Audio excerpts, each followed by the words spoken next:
একটা জায়ান্ট চিংড়ি মাছ কিভাবে রান্না করতে হয় দেখে নিই এই শেফটার কাছে। আসলে রান্নার হাতটা এবং টেকনিক খুব অসাধারণ।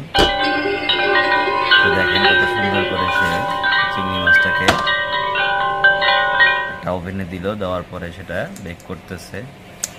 আসলে এইভাবে যদি রান্না করে একটা চিংড়ি মাছ খাওয়া হয় তাহলে এটার স্বাদ কয়েক গুণ বেড়ে যাবে। কি বলেন সবাই?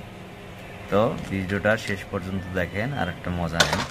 যদি পারেন কেউ এইভাবে রান্না করে ট্রাই করেন। আমার কাছে ভালোই লাগলো। আর এই জায়ান্ট চিংড়ি মাছটা অবশ্যই সামুদ্রিক, তাই এটার রেসিপিটা খুব অসাধারণ। একটা 1 হাত পরিমাণ জায়ান্ট চিংড়ি মাছ এটা। তো পাশে থাকার জন্য ধন্যবাদ সবাইকে।